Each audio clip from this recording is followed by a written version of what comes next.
Boy, oh boy, do I love going through crypto contradictions for you, friends, because there is a beauty to markets and a lot of chaotic poop as well, because, you know, everyone just loves to sell lows and loves to buy highs because we're emotionally compelled. And with that, I'm going to play some nice pump music just to remind us we're here for the pump. We're going to respect the pump.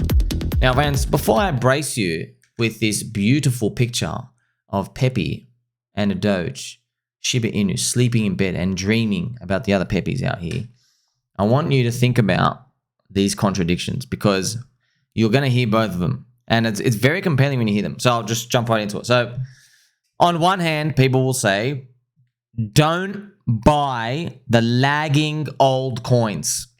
They will say that. That's one side. On the other side, they'll say buy low. That makes no sense. How the hell do you tell people don't buy the lagging stuff, the stuff that's not moving, the stuff that nobody's interested in? You say that on one hand, and on the other hand, you say buy low. You know, buying low, you only get a low price because no one wants it anymore, right? You've seen that by now, friends, after everything I've taught you. You know, this even happens in the stock market. One of my friendliest revelations to you is when I was a young wee pup thinking stocks was like some mathematical formula. You look at Warren Buffett. Oh, the company's worth $100 per share. It's trading at $30. You buy 30, you sell 200, you're done. Nope. No. Firstly, if the book value is $100 of the company, because there's so many bots and algorithm and scum out there, quant nerds with pens in their front pocket, they're never going to sell the share under $100. They won't do it unless it's maybe mass recession, deep recession. So that book value of $100, yeah, good luck. You're not fighting it under 100. You're fighting it at like $150. So it's already as a premium. So that's the first thing out, because everyone was just scanning. As soon as they read all these Benjamin Graham stuff, they started scanning everything. Oh, let's find the companies where if we sold the whole share of the company, if we bought the whole company out and then we basically liquidated everything, we get more money back. That used to work in the 70s and 80s and 90s because things were so inefficient. There were companies where, like even in Benjamin Graham's book, like 50 years ago, companies worth $10 a share, but they were trading at $3. So if you bought all the shares in the company for $3 and then you just sold the factory and the capital, you get back $10. That don't exist anymore. We have a difficult world now, friends. We have a world with money printing, correlations, and all this other stuff. You see?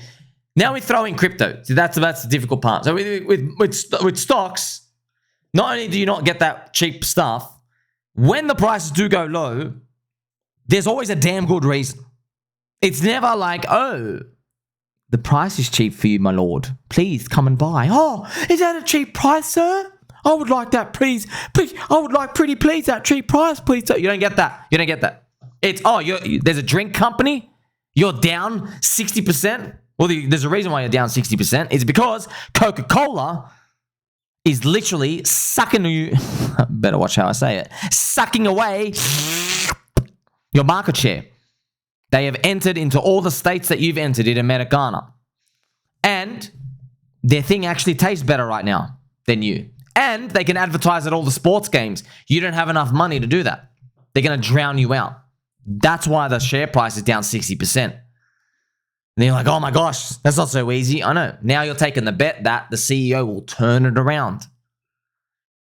The lagging thing.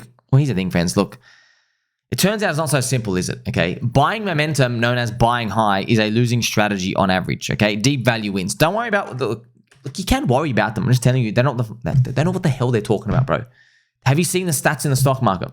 They've literally done stats where if you buy around moving averages, the deep 4-year moving averages, they compare that's buying low, that's buying in deep panic stuff. You buy there compared to buying highs. Remember, the stock market average is about 8% per year. It's around 8 to 10%. If you buy those big mean reversion things, you get 11%. If you buy high momentum, you get 2% per year. Not making this up. 4% in some epic times. You see that difference? Think at the average, if you just keep buying no matter what, you get about an 8. If you just buy those big panics, you get 11. It's over a very, very long run, right? And then buying high, buy what's trending, buy what's hot, 2.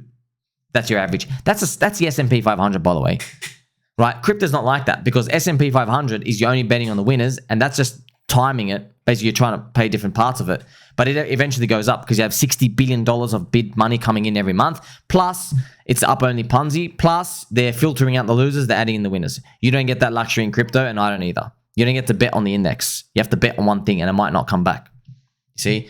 So once again, friends, not so simple, is it? Look at this contradiction, right? And then you look at crypto.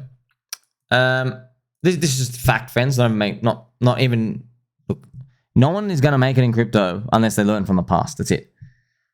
If you go back to every Bitcoin halving year, 2016, 2020, and now 2024. Okay. Actually, go back to 2012 as well. Every single one. You go into that year and you go to the end of the year, which is where we are now.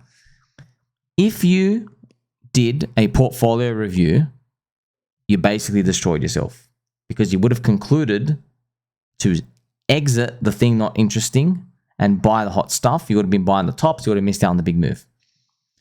If you were to not look at the laggard coins in that Bitcoin halving year, what was to come in the year after was pain for you on the sidelines because everybody else got rich except you. Doge, for example, friends, in 2020, okay, Doge in 2020 was a laggard. This is what Doge chart was. Like, people are acting like, yeah, this was literally Doge, dude. Friends, you want to see the real Doge chart? Look at Doge BTC, okay? Look at Doge BTC. Let's put on a weekly so you can see it. Forget this part, okay? This was literally the Doge chart. This was Doge, my friends. The Doge was down since 2014 February, okay? You were down. Congratulations. Bro, you're down 94%. After, there you go, from 2014, you're down after 7 years. 7 years. You're down 94% against BTC. You literally can't get any more laggard than this. You see that? Firstly, downtrending. Secondly, laggard. Thirdly, no utility. Fourthly, the founder dumped for a Honda Civic and has no Doge. And your tech is shit. Nothing, absolutely nothing going for you. How does the universe work? Go stuff yourself, all right? We're going to pump to the moon just because we can. We're going to send the message. We do 50x on BTC. 2 middle fingers. So just exercise some caution and also do some exercise at home, friends. Do some push-ups, do some chin-ups if you can. Exercise some caution. When people tell you, like, oh, I just got to buy what's hot. You just got to sell the laggard, sell the laggard. They're tweaking their nipples and they're typing this at the same time. Explain to me how that happens. These people are not to be trusted. These nipple tweaking. Troglodytes. All over crypto, friends, it's the same thing, okay? By the way, even if you look at Litecoin, for example, friends, if you look at the historical Litecoin chart, all right, back when there was literally no other coins to buy, I've just got it right now. You have to use charts.coin trader. Okay, bro, you're down 94%. This is 2013, Charlie Lee. No one knows what the hell's a Litecoin. Look at this, bro. Just look at this. Laggard. You are lagging. Friends, this is literally, you know what price Bitcoin was here, by the way? This is, see now, this is Bitcoin, $2,000 price. Bitcoin has broken the high. So Bitcoin is now literally up at this point on its chart. It's up at $2,000. Bro, you are literally still down 94%. And look what it ends up doing. Bang! Repricing of the century, right? Litecoin.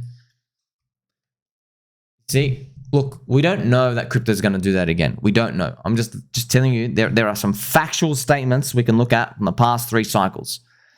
If you go into a Bitcoin halving year and you do a portfolio review, which involves selling stuff not moving and then buying the stuff that did move, you are 100% cucked out of the biggest movers that's to come later on. Facts. Friends, even Matic, man. I mean, like, look at, friends, Matic was the biggest G scam piece of crap. Now, I know this is the USD price, but if you want to see it, friends, remember, you type in Matic USD, you have to scroll down, make sure you use the full index, and then you got to get the full historical price. You're dividing it for Ethereum right here. This is Matic ETH, bro. This is literally, congratulations. You got so scammed. My gosh, you got a trophy for being scammed that much. Down 93%. 13 Indian dudes owned, I think, 85% of supply at this time. Congratulations. You got nothing. What did it go to? 180x right after that point. Many, many, many examples, friends. So, like, I get it. Markets can change. Things can happen. Yes. Just then you know. Do you think this time is different? Big call to make. Do you think this time is different? I don't think this time is different. I don't think now is the magical cycle you start doing portfolio reviews. I don't. But we've got to be careful with that contradiction as well, because you need to assess what you're holding. Because it's very easy to just listen to this and go, oh, I know, I'm never going to do anything ever again. I know, it's easy to say that and go, oh, I'm just going to sit there. Because you know in your heart there's a difference between XRP and Litecoin versus like Pulse Chain altcoins. You know there's a difference between, say, the PDI narrative, right? And then you might have Polkadot. You see, there are differences. Differences in size, in communities, and how relevant they are. You know, there's many factors to think about. I'm just opening your mind to, like, don't stress about, okay, wow, there's some losers here and they've sold for their $80 worth of liquidity in coins and they look down 90% down. Yeah, man, when everyone feels rich, they start buying garbage as well, friends. Don't forget that, right? Like, we can get euphoria. You just need things to consistently go up over time. It's just a matter of time. Just keep spinning the wheel. Keep spinning that wheel. Eventually you land on some colors, which are green monthly candles in a row. Make sure you like, subscribe, bell button, or catch the next one.